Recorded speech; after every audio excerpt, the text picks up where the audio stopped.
Արցախյան հանրապետության իրավական համակարգում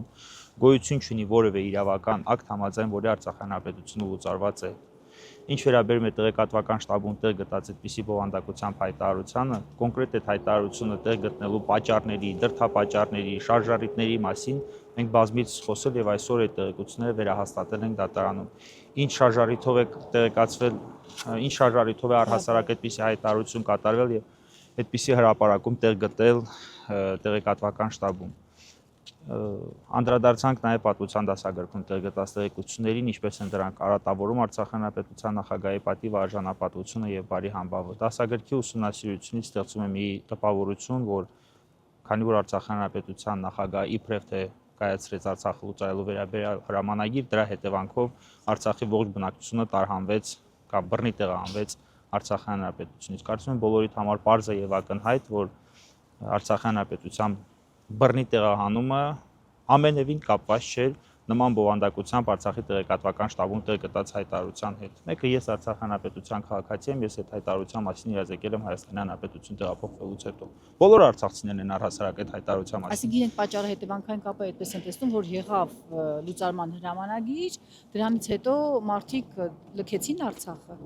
Դասագրքում այդ նախադասությունները հաջորդում են մեկը մյուսին։ Արցախյան հանրապետության նախագահը ստորագրեց Արցախը լուծարելու վերաբերյալ հրամանագիր եւ Արցախի ավելի քան 100,000 բնակչությունը բռնի տեղահանվեց Արցախյան հանրապետությունից։ Պարոն Երիցյան, նախագահը այնուամենայնիվ չի ստորագրել տեղեկատվական շտաբում հրապարակված այդ փաստաթուղթը, իսկ ով է ստորագրել։ Այդպիսի փաստաթուղթ առհասարակ չի եղել։ Խոսքը վերաբերել է ադրբեջանական կողմի պահանջով բնակչության սպանդի սպառնալիքի ազդեցության տակ կայացված դուք դրան կարող եք փաստաթուղթ անվանել, հրամանագիր անվանել, ես դրան համարում եմ ընդհանրապես թուղթ, որ ուներ հետևյալ վերնագիրը 2023 թվականի սեպտեմբերի 19-ին ստեղծված իրադարձությունների հետևանքով կայացվելի գործողությունների մասին։ Եվ այդ թղթում որևէ հայտարարություն առայն, որ Արցախյան հանրապետությունը լուծարված է, չկա։ Այդ տեղեկատվական շտաբի հայտարարությունը մինչև հիմա բոլորի համար հասանելի է։ Բացեք եւ կարդացեք, այդտեղ հայտարարություն որևէ առայն որ Արցախյան հանրապետությունը լուծարված է, կա թե չկա, ոչ չկա։ Այդ տեղեկատվական շտաբում տեղ գտած հայտարարության համաձայն սեպտեմբերի 19-ի տեղի ունեցած հանրային գործողությունների հետևանքով Արցախի պետական ինստիտուտները լուծարվում են եւ Արցախյան հանրապետության բնակչությունը ծանոթանալով Ադրբեջանի ինտեգրման պահանջներին պետք է ինքնական որոշում կայացնի մնալ Արցախյան հանրապետությունում թե ոչ։ Պետական ինստիտուտների լուծարումը չի նշանակում, որ միավորի Որ պետական ինստիտուտն է լուծարվել։ Պետական ինստիտուտը, տեսեք, Արցախյան հանրապետության նախագահի հրամանագրով պետական այս կամ այն ինստիտուտն աղ չի լուծարում Արցախյան հանրապետության նախագահի հրամանագրով, այդ մեկ երկրորդը։ Եթե անգամ կայացվեր այդպիսի բովանդակությամբ հրամանագիր, դա պետք է մտներ ուժի մեջ, բայց ուժի մեջ այդպիսի բովանդակությամբ հրամանագիր չենք ունեցել։ Երրորդ, Արցախյան հանրապետության եթե պետական ինստիտուտները պայմանական դիտարկենք լուծարված։ Դուք բոլորը տեղյակ եք, որ Արցախյան հանրապետության համանդրություն անգամ փոփոխություններ կատարվեցին եւ Արցախյան հանրապետության նախագահ ընտրվեց ազգային ժողովի նախագահ Աշոտ Դանիելյանը։ Բոլորդ այդ վերաբերյալ ունեք տեղեկություններ։ Ես իմ համար եմ էլի ուզում հասկանամ, ինքս որպես մարդ հասկանամ։ Հիմա տեղեկատվական շտաբում հրապարակված այդ բովանդակությամբ, ձեր նշած բովանդակությամբ թուղթը ով է ստորագրել։ Արցախյան հանրապետության նախագահը։ Դուք ասացիք, որ ստորագրել է ճնշման ներքո։ Այո։ Ոչ թե ճնշման ներքո, խոսքը չի վերաբերում ճնշմանը, խոսքը վերաբերում է բնակչությանը սպանդից փրկելուն։ Դա ադրբեջանական կողմի միակ պահանջն է։ Այսինքն դա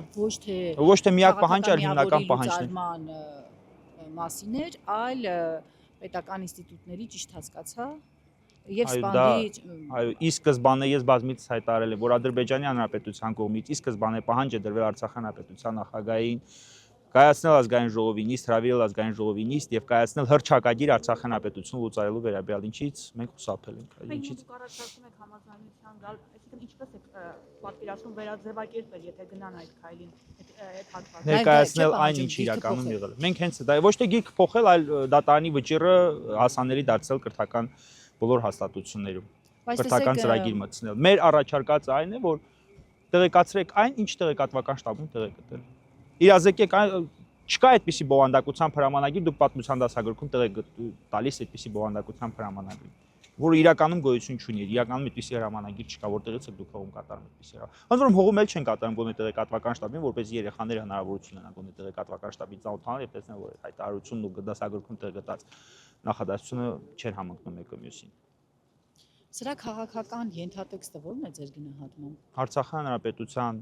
անկման փաստը, ժամանակավոր անկման փաստը մեղսագրել Արցախյան Հանրապետության ղեկավարությանը։ Հաջորդ նիստը երբ է եւ ինչ է լինելու, պարոն Գելիցյան։ Հաջորդ նիստ չի լինելու, հրապարակվելու է դատարանի դատական ակտը, վճիռը, դրա համար նիստ չի հրավիրվելու։ Կներեք, էլի գրավորը չէ հրապարակել։ Պարոն Երիցյան, նախորդ դասագրքերի վերաբերյալ դատական գործընթացները կան, սակայն սա առաջի դեպքն է, երբ հենց հեղինակին են դատի տալիս։ Ինչու է այս դեպքում նպատությունը հայց ներկայացվել հեղինակի Ոչ միայն հեղինակի դեմ է ներկայացվել, ներկայացել է նաև պարոն Հովսեփյանի թիրախավորում Նախագահը թիրախավորում է հենց իրեն եւ ինքը նշում է, Մժդե Հովսեփյանը թող վստահ լինի, որ ինքը ամենավերջին անձն է, ում Արցախյան Հանրապետության նախագահը կարող է թիրախավորել քաղաքական շարժարիքներից ելնելով։ Ոչ մենք ընդհանրապես իրացնում ենք մեր դատական պաշտպանության իրավունքը։ Մժդե Հովսեփյանին քաղաքական թիրախ դարձնելու անգամ շարժարիք մենք ունենալ չենք կարող։ Այդ մեկ-երկրորդ հետ հենց քաղաքական շարժարիքը դասագրքում այդպիսի բովանդակությամբ տեղեկության տեղ գտնելն է։ Այդ մեկ-երկրորդը կապված ինչու ենք հենց Նժդե Հովսեփյանի, որովհետև Նժդե Հովսեփյանն է եղել այդ հոդվածի հեղինակը։ Հենց ինքն է եղել այդ դասագրքում այդ բովանդակությամբ տեքստի այդ ենթավերնագրի տակ տեղ գտած այդ ենթավերնագրի առհասարակ հեղինակը։ Իսկ գրպարտությունը իր ներկայացուցիչ դատական նիստում որոշակի դիրքորոշում ներկայացրեց, որ ինքը գրել է, իրենից վերցրել են։ Գրպարտությունը դա արատավորող տեղեկությունները երրորդ անձի համար ցանկացած եղանակով հասանելի դարձնելն է։ Երրորդ անձի համար ցանկացած եղանակով հասանելի է դարձել հենց Նժդե Հովսեփյանը, դրա համար ինքը ընտրվել է որպես պատասխանատու։ Պարոն Երիցյան, դուք քաղաքական ենթատեքստի մասով նշում եք, որ դրա համար մեղադրել Արցախի վերջին նախագահին եւ մյուսներին։ Դա արվել է Նժդե Հովսեփյանի եւ նախարարության մակարդակով, թե ավելի վերև։ Մի հատ էլ հարցը կներեք։ Ես որ հարցրեցի քաղաքական ենթատեքստը որն է, ասում եք, որ այն է, որ մեղադրեն այս ամենի համար Արցախի վերջին Կրթության նախարարությունը կարող էր այդ բովանդակությամբ տեղեկությունը չհրապարակել, այդ